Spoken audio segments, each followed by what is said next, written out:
Well, good evening. Welcome to back to school night of what must be the strangest start of a school year that I imagine any of you have experienced. It certainly is for me. My name is David, for those of you who don't know me. By way of introduction, I grew up in this area in San Jose. I attended high school at Bellarmine, a Jesuit high school in town there. When I graduated from Bellarmine, I went off to Annapolis to study engineering at the United States Naval Academy, and then became commissioned in the United States Marine Corps. I served in Southeast Asia and did a combat tour in Iraq before leaving the Marine Corps in 2007. I spent the next year and a half, a very formative year and a half, traveling the world alone, camping, and by bicycle. Pretty much went around the Northern Hemisphere. And when I finished that journey, I found my new career in education, which has a lot of parallels to my military career, actually.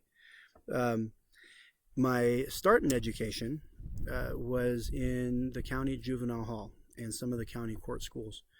So that was a little bit of a different feel from the experience that I have up here on the mountain.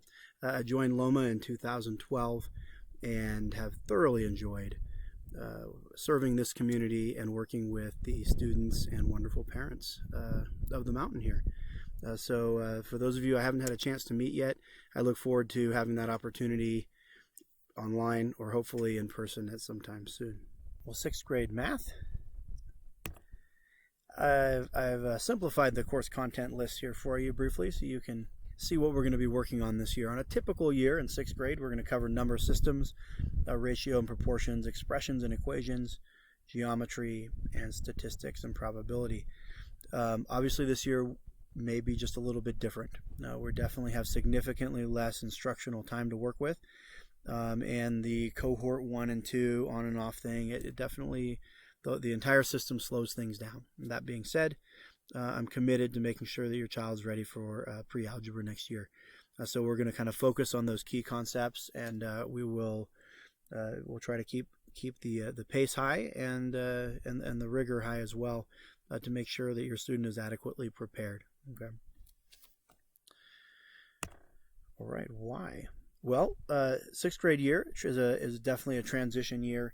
As we go from elementary school to starting to look at algebra in 2 years. We expect most sixth graders to be taking algebra in 8th grade.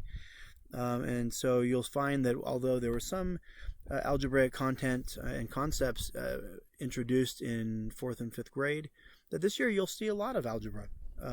We keep it at a fairly basic level, but we're starting to build that foundation for algebraic thinking, so they'll be ready for that course in a couple of years.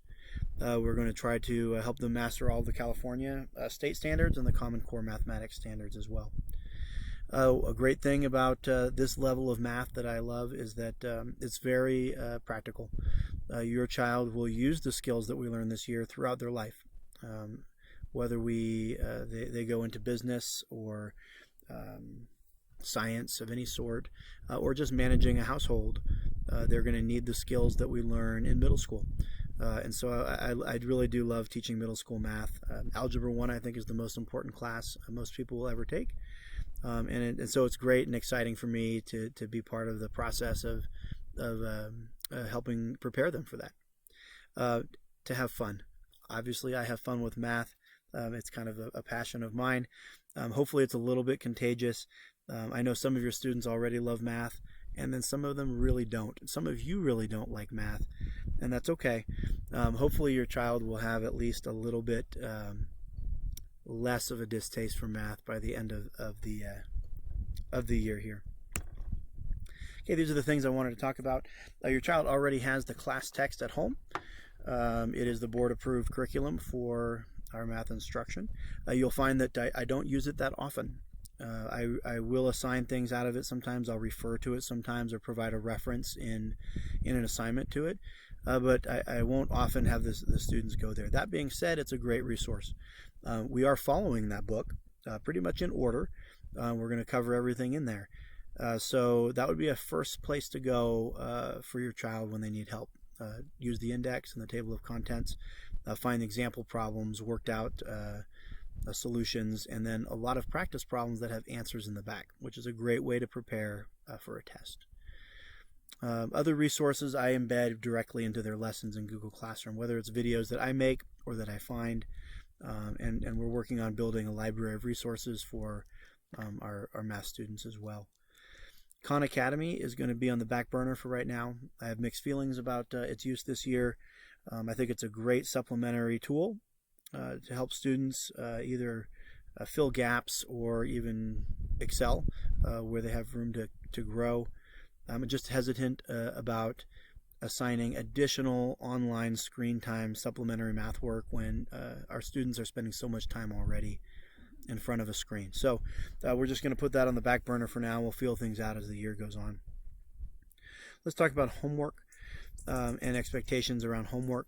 Homework should generally, and homework of course is now hopelessly intertwined with classwork, right? Because everything that they do is at home. I expect my students to generally spend about an hour on math per day. I will usually assign work Monday, Tuesday, Wednesday, Thursday, and Friday. Wednesdays might be a little bit different. Activities yesterday we did a game as we prepared for a test. Sometimes it's a catch-up day or an opportunity to meet with small groups, things like that. But for the most part, you can expect assignments 4 or 5 days a week. If a math teacher assigns something that should take about an hour, you can be sure that some students will finish in 10 minutes and some students will take an hour and a half and still not be done and be frustrated and quit. That's just kind of the reality of trying to design math lessons. That being said, the last thing I want is for your child to get frustrated and discouraged with their math. And so if you find that your student is taking significantly more than an hour regularly, please reach out sooner rather than later so that we can find some solutions. There's all kinds of different things we can do and ideas, and I need to be aware of that also. So please don't hesitate to reach out and let me know of those types of things early on. Assessments are pretty standard. They're always going to get a practice test before the real test, and the practice test will mirror the real test almost exactly.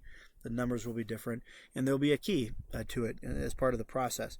So they can use the practice test as a diagnostics tool, and then prepare themselves for the real test. The only thing different from the assessments I'm giving them this year is that they're doing it at home. So it's kind of an on your honor system. If they approach it honestly, then the assessments will be a very accurate measure of their learning that will be useful for them and for you and for I as we move forward. So hopefully those go well. Expectations of sixth graders. Hey, this is one of the reasons I love teaching sixth grade. Is such a interesting transitive time of their student career, right? So they're going to multiple teachers for the first time, grade books to follow, and now they've got multiple websites and different teachers' expectations, and this is part of the process as we prepare them for high school in less than 3 short years. And so there are growing pains in sixth grade. There always are. And so I just want you to prepare you for that ahead of time. That student skills are something that have to be learned for almost every student. And so that's part of the goal of the year. My goals are math, of course, but also to walk with your student through that process of becoming a better student. And developing some of those skills, habits, patterns that are going to serve them well for the rest of their educational career. Some things you can do this year, I would look for opportunities to encourage their independence. So if possible, instead of you sending me an email, have them send me an email. Feel free, by the way, to follow up, to circle around and say, hey, I just had my son send you an email. I just wanted to make sure you got it, or that he did, and I'm happy to talk with you on the backside too. But let's try to encourage as much independent student skills as we can as your student seeks help on content, seeks help with navigating the grading system, and trying to get late assignments and whatever it is. I would look for opportunities to encourage your student your child to do independent things. A few administrative notes. Let's talk about grading. I've already gotten a lot of questions about Google Classroom versus PowerSchool. It's a little bit of it's a lot of work on this end, let me tell you, to juggle multiple platforms. But as you are aware, you can find out your student's grade and attendance in PowerSchool. But the platform that teachers are using to deliver assignments and instruction and then collect assignments and provide feedback is all in Google Classroom. And so what I want you to know is that PowerSchool is your child's grade. Okay, that reflects their current grade for everything that has been graded. Google Classroom will always lag behind that because I don't immediately, when they turn something into Classroom, go and update it into PowerSchool. I typically will wait a day or two, make sure I have all the assignments in, and do it all in one shot. Okay. Also, Google Classroom won't always mirror PowerSchool even for past data. Sometimes students work something out with me in a one-on-one meeting, or they email me work, and so it doesn't ever show up in Google Classroom. There are some assignments in Classroom that I will mark as non-graded. That way I don't have to type in a score for every assignment, and so it'll just be returned to them. But they'll get a grade in PowerSchool. So I just wanted to explain some of those things so you don't get worked up about any differences that you see between Google Classroom and PowerSchool. Another note is that I will never assign a 0 if your child has submitted something. It can be incomplete, wrong, and no work shown. They'll get some points. Maybe it's 1 out of 10, but that'll show, yeah, they turned something in, but it wasn't satisfactory for whatever reason. If you see a 0, it means that nothing came in. All right, it's just a completely missing assignment. If you see a blank or a slash in PowerSchool, that means I've built the assignment, but I haven't graded it yet. It has no impact on your child's grade. It's just a blank. Okay. But once you see a 0, that does have an impact. Late work. Starting today, right now, tonight, late work will be penalized about 30%. Regardless of how much late after the due date it is. That is a change from the first part of the year. So any assignment that was due up until today is considered excused late. So there's no penalty for those. We dealt with a lot this year. Just starting with distance learning, right, and the chaos of that, the weird schedules and everything. But then, of course, dealing with fires and smoke and evacuations and power outages. Every assignment up until this point, no excuse needed. It's penalty free, and your child can turn it in anytime all quarter, and I'll take it. But starting today, it needs to be turned in the day it's assigned, or they'll be assessed a penalty. If it's an excused absence or there's an excused reason, just communicate that to the office, and that's sufficient. General rule of thumb, if they're out 3 days, they get 3 days to make up their work. The procedure for turning in late work is to turn it into Google Classroom and to add a comment as to why it was late, and that will help me assess whether it was excused or unexcused. And also, that's the only way I'll know they're turned it in. I will not be getting email notifications when they turn in late work after tonight. All right, and if you have any questions, I'm very happy to tackle those. I've already interacted with a lot of you via email. Some of you have contacted me directly via your kids' Google Classroom, and we've had some Zoom meetings. So I'm happy to meet with you, parents, or jointly with your child at any time. Just let me know how that works best for you. Please do not use the phone number listed there. That is for my classroom, and as you can probably see, I'm not currently in my classroom, but email works great. So if you have any questions, let me know via email.